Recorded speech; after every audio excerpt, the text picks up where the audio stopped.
दोस्त मिस्टर टुटू आ गया एक नई कहानी लेकर।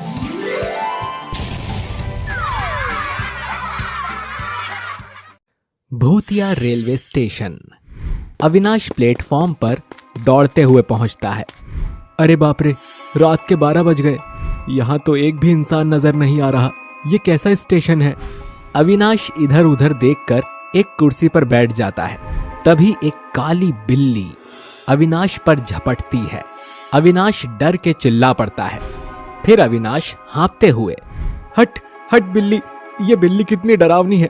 ये अचानक से यहाँ कैसे आ गई? कैसा अजीब सा प्लेटफॉर्म है। इंसान तो नजर आ नहीं रहे और बिल्ली आ गई।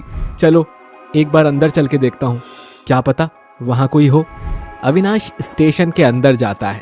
ये पंखा चल कम रहा है और आवाज ज्यादा कर रहा है। तभी पंखा नीचे गिर जाता है और अविनाश पीछे हट जाता है। ये पंखा अपने आप कैसे गिर गया? अच्छा रहा मैं पीछे हट गया, वरना मेरा तो आज काम तमाम था। पता नहीं, मुझे ऐसा लग रहा है कि यहाँ कोई और भी है, लेकिन दिखाई नहीं दे रहा। अविनाश इधर उधर घूमता है। कितनी गंदगी है। ऐसा लग रहा है सालों से सफाई नहीं हुई है।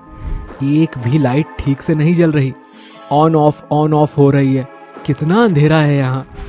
अविनाश वहीं पास में दीवार पर लगे स्विच बोर्ड के पास जाता है। अरे इसे ऑन करके देखता हूँ, क्या पता कोई लाइट ठीक से जलने लगे और कुछ उजाला हो जाए। स्विच ऑन करते ही सारे बल्ब एकदम से ऑन होकर धमाके के साथ फूट जाते हैं। ये क्या हो गया? ये तो सारे बल्ब ही फूट गए। अरे भाई क्या है यहाँ? सब कुछ बड़ा डरावना सा लग रहा है। 12:30 बजने वाले हैं और पता नहीं कितना वेट करना होगा। जल्दी से मेरी ट्रेन आए और मैं यहाँ से निकलूं।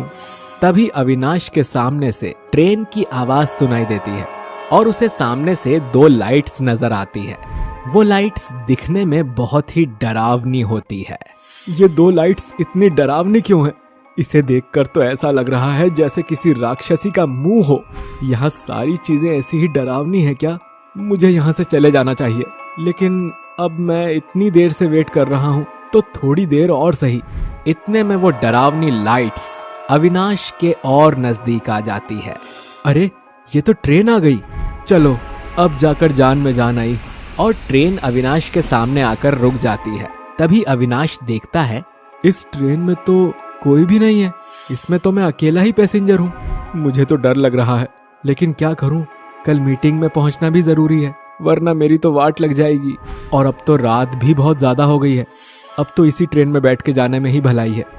अविनाश उस ट्रेन में बैठ जाता है। ट्रेन के कुछ देर चलने के बाद अचानक से अविनाश के डिब्बे की लाइट ऑन ऑफ होने लगती है। अब इस ट्रेन के बल्ब को क्या हुआ? वहां स्टेशन पर भी यही हाल था, अब यहाँ भी यही होने लगा। अविनाश अभी उस लाइट के चक्कर को समझ भी नहीं पाया था कि तभी अचानक से उसका बैग ऊपर से गिर जाता है। अरे भाई ये सब क्या हो रहा है? मेरा बैग कैसे गिर गया? तभी ट्रेन का डिब्बा जोर जोर से हिलने लगता है और अविनाश डिब्बे में इधर उधर गिरने लगता है।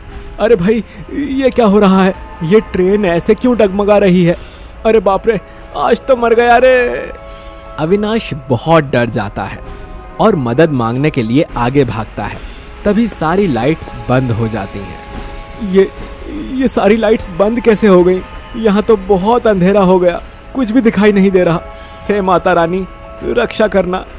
तभी थोड़ी ही देर में ट्रेन की लाइट्स ऑन हो जाती है और अविनाश को अपने सामने एक छोटी बच्ची दिखाई देती है, लेकिन वो अविनाश को देखकर भाग जाती है।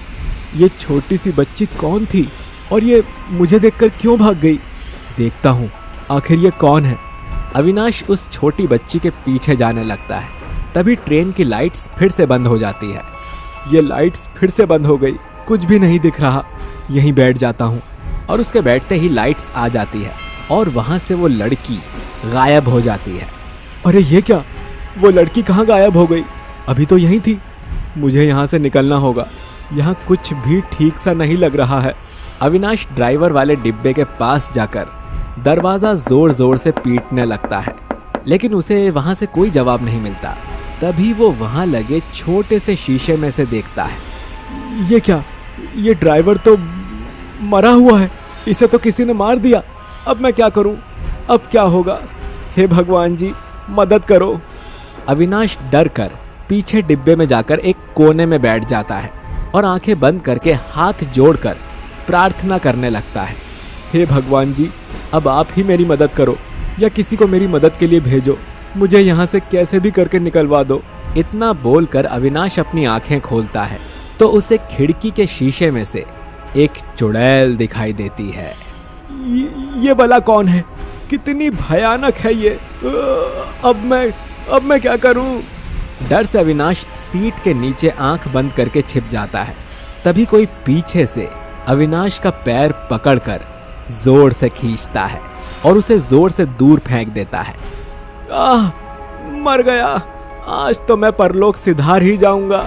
इतनी रात को ये सोचकर निकला था कि सुबह टाइम पर नहीं पहुंचा तो मेरी नौकरी चली जाएगी, लेकिन यहाँ तो मेरी जान ही जाती दिख रही है। गई मेरी कमर। और ऐसे ही अविनाश दर्द से कराहता हुआ साथ वाली सीट पर बैठ जाता है। तभी सामने वाली खिड़की का शीशा टूटता है और उसमें से एक चुड़ैल बाहर निकलती है। कौन हो और क्यों परेशान कर रही हो मुझे? अच्छा, मैं परेशान कर रही हूँ? और जो तुम इंसानों ने मुझे परेशान किया उसका क्या? अरे पर मैंने तुम्हें कब परेशान किया?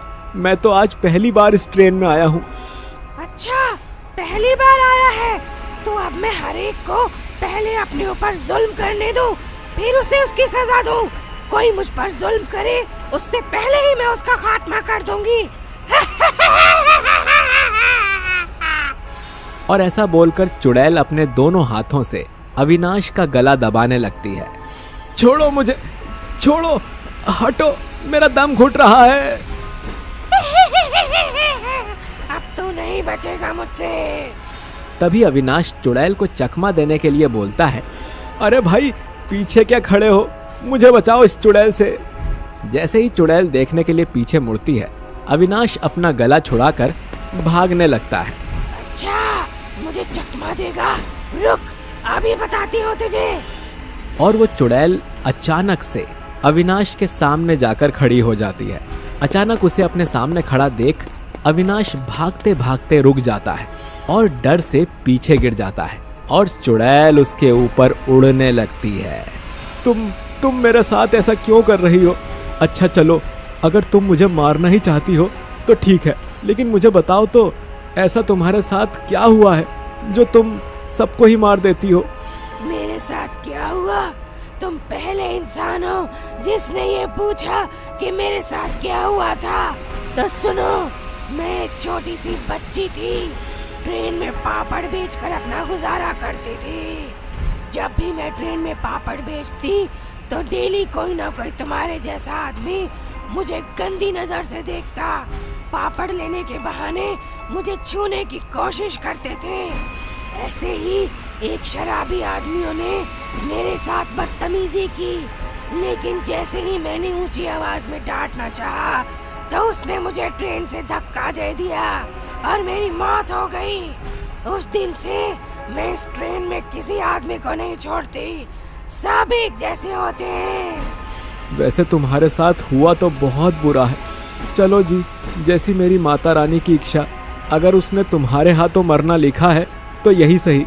जय हो मेरी माता रानी की। और वो हाथ जोड़कर प्रार्थना करता है, हे मेरी माता रानी, इस बच्ची की आत्मा को शांति देना। ये बेचारी पता नहीं कब से ऐसे ही भटक रही है। चलो अब तुम मुझे मार दो, जब मुझे ऐसे ही मरना है तो यही सही। अविनाश को माता रानी से ऐसे अपने बारे में प्रार्थना करते देख चुड़ैल का दिल पसीज जाता है। तुम माता रानी को मानते हो? मैं भी माता रानी की पूजा करती थी और मैं तो तुम्हें मारने वाली हूँ। तुम फिर भी मेरे लिए प्रार्थना क्यों कर रहे हो? मुझे जो ठीक लगा वो मैंने किया। तुम्हें देखकर ऐसा लगता है कि हर एक आदमी एक जैसा नहीं होता। तुम अच्छे इंसान हो, मैं तुम्हें नहीं मारूंगी।